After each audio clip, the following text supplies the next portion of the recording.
खिदमते माँ दर पे दर कुन अख्तियार, खिदमते माँ दर पे दर कुन अख्तियार, ताके बाशी दर दो आलम बख्तियार, ताके बाशी दर दो आलम बख्तियार। खिदमते माँ दर पे दर कुन सुबह शाम, खिदमते माँ दर पे दर कुन सुबह शाम, ताके बाशी दर दो आलम ने के नाम, ताके बाशी दर दो आलम ने के नाम। विश्वनबी मुहम्मदुर রাসূলুল্লাহ পরের দিনই সাহাবীর মাধ্যমে ওই সন্তানের বাবাকে ডেকে পাঠাইলেন। সন্তানের বাবা আসতেছে, একটা গাছের খুঁটি নিয়ে হাঁটতে হাঁটতে আসতেছে। ওই গাছের খুঁটির মধ্যে বাবা যদি ভর না দেয় তাহলে বাবা হাঁটার মতো সক্ষমতা নিচে রাখে না। এমন অবস্থায় পিতা যখন নবী মুহাম্মদ আরবীর দরবারের মধ্যে আসলেন, আসার পরে নবী জিজ্ঞেস করলেন, ও আব্দুল্লাহর পিতা, তুমি নাকি তোমার সন্তানের সমস্ত ধন সম্পত্তি নাকি আত্মসাৎ করে ফেলেছ? তোমার সন্তানের টাকা পয়সা নাকি তুমি জবরদস্ত করে তুমি নিয়ে নিয়েছ? এবার বাবা উত্তর দিতেছে, ইয়া রাসূলুল্লাহ, ইয়া হাবিবাল্লাহ, আজকে আমি গরিব হয়ে গেলাম, আমার সন্তান ধনী হয়ে গেল। ইয়া রাসূলুল্লাহ, আমার সন্তান যখন হাঁটতে জানতো না, আমি বাবা তাকে হাত ধরে ধরে হাঁটা শিখাইলাম। আল্লাহর নবী বিশ্ব নবী মুহাম্মদুর রাসূলুল্লাহ সাল্লাল্লাহু আলাইহি ওয়াসাল্লামের কাছে এক সাহাবী আসলেন।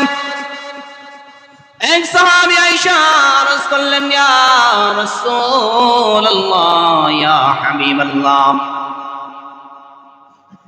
আমার বাবা আমার ধন সম্পত্তি সব কিছুই আত্মসাৎ করে ফেলে, জবরদস্তি করে আমার সন্তান আমার ধন সম্পত্তি গুলো আমার থেকে নিয়ে নেয়।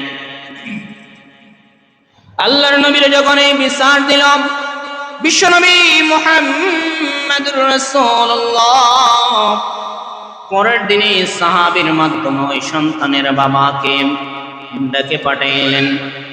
সন্তানের বাবা আসতেছে, একটা গাছের খুঁটি নিয়ে হাঁটতে হাঁটতে আসতেছে।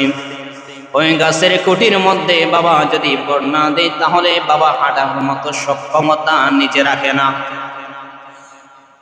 এমন অবস্থায় পিতা যখন নবী মুহাম্মদ আরবীর দরবারের মধ্যে আসলেন, আসার পরে নবী জিজ্ঞেস করলেন, ও আব্দুল্লাহর পিতা, তুমি নাকি তোমার সন্তানের সমস্ত ধন সম্পত্তি নাকি আত্মসাৎ করে ফেলেছ?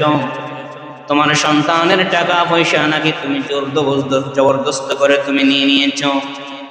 এবার বাবা উত্তর দিতেছে, ইয়া রাসূলুল্লাহ, ইয়া হাবিবাল্লাহ, আজকে আমি গরিব হয়ে গেলাম, আমার সন্তান ধনী হয়ে গেল। ইয়া রাসূলুল্লাহ, আমার সন্তান যখন হাঁটতে জানতো না, আমি বাবা তাকে হাত ধরে ধরে হাঁটা শিখাইলাম।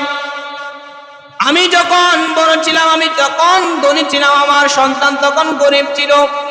আমার যখন মাল ধন সম্পত্তি ছিল, আমার সন্তানের কিছু ছিল না। আমি আমার সন্তানকে লালন পালন করার জন্য সারাটা দিন বিলের মাঝে, ওই আকাশের নিচে, সূর্যের নিচে কাজ করে করে আমি আমার সন্তানটাকে বড় করলাম। ইয়া রাসূলুল্লাহ, আজকে আমি হাঁটতে পারতেছি না, আমার সন্তান দৌড়াইতে পারতেছে। আমার সন্তান প্রেমে করে নিয়ে এলিয়েন করে নিয়ে আমার সন্তান হাইপারসোনিক সুপারসোনিক ব্যবহার করে, কিন্তু আমি নিজে হাঁটার মতো সক্ষমতা নাই। ইয়া রাসূলুল্লাহ, আজকে আমি ফকির, আমার সন্তান ধনী। আজকে সে আমাকে তার টাকা পয়সা ব্যবহারের মধ্যে বাধা দিতেছে, কিন্তু ইয়া রাসূলুল্লাহ, আমার সন্তান যখন ছোটবেলায় ছিল, আমি তো আমার সন্তান রে কোনোদিন আমার থেকে, আমার পকেট থেকে যদি 1 টাকাও যদি চুরি করে নেই, 10 টাকাও যদি চুরি করে নেই, আমি তো আমার সন্তান রে কোনোদিন বাধা দিই না। বাধা দে, সাথে সাথে প্রশ্ন, আপনারা দেন না? আপনাদের সন্তানদের টাকা পয়সা দেন না?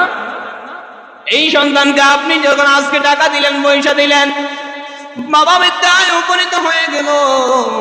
রাসূলুল্লাহ সাল্লাল্লাহু আলাইহি সাল্লামের কথা শোনার পরে রাসূলের দুই চোখ দিয়ে পানি আসতেছে।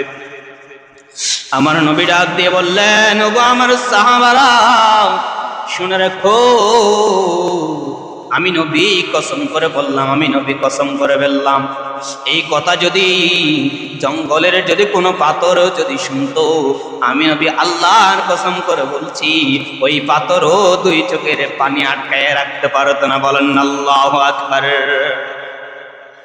এবার সন্তানের উদ্দেশ্যে রাসূল সাল্লাল্লাহু আলাইহি ওয়াসাল্লাম ডাক দিয়ে বললেন, ও সন্তান, আজকে তুমি দুনিয়াতে এসেছো, তোমার মা বাবার মাধ্যমে। তোমার বাবার অস্তিত্ব নাই তো তোমার অস্তিত্ব নাই, তোমার মায়ের অস্তিত্ব নাই তো তোমার অস্তিত্ব নাই। তোমার বাবা ছোটবেলায় তুমি যখন ছোটকাল ছিলে তখন তোমাকে ভরণ পোষণ দিতে তোমার বাবা দ্বিধাবোধ করে নাই, তোমার মা দ্বিধাবোধ করে নাই। আজকে তোমার বাবা বিদ্যায় উপনীত হয়ে গেল, বিদ্যাকালে বার্ধক্যকালে পরিণত হয়ে গেল, তুমি তোমার বাবার ব্যয়ের মধ্যে তোমার থেকে সামান্য ধন সম্পত্তি নিলে এটার আত্মসৎ বানাইলা। ও সন্তান, আমি বলে দিলাম, তোমার উপরে যদি তোমার বাবা খুশি হয়, আল্লাহর কসম করে বলছি, তোমার বাবা যদি তোমার উপরে খুশি হয়, তোমার মা যদি তোমার উপরে খুশি হয়, আল্লাহ তোমার উপরে খুশি। আল্লাহ এই তোমার ধন সম্পত্তি চাই না, তোমার ধন সম্পত্তি চাই না। তোমার বাবা যদি তোমার ধন সম্পত্তি যদি ব্যবহার করতে না পারে, এই ধন সম্পত্তির কোনো মূল্য নাই, এই ধন সম্পত্তির কোনো মূল্য নাই, এই ধন সম্পত্তির কোনো মূল্য নাই। রদিতু বিল্লাহ রদিতু ওয়ালিদাই, তোমার বাবা যদি খুশি হয়, তোমার মা যদি সুখী হয়, তাহলে তুমি আল্লাহর কাছে বিনা হিসাবে জান্নাতটা পাবো। সুবহানাল্লাহ। खिदमते माँ दर पे दर कुन अख्तियार, खिदमते माँ दर पे दर कुन अख्तियार, ताके बाशी दर्द आलम बख्तियार, ताके बाशी दर्द आलम बख्तियार।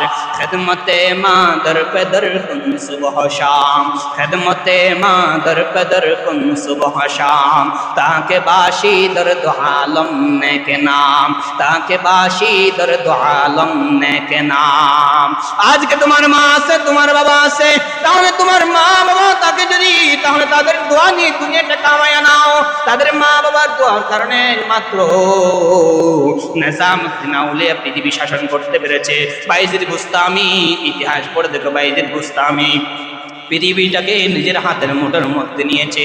আলাউদ্দিন খলিলি পৃথিবীটাকে নিজের হাতের মুঠে নিয়েছে একমাত্র মায়ের দোয়া।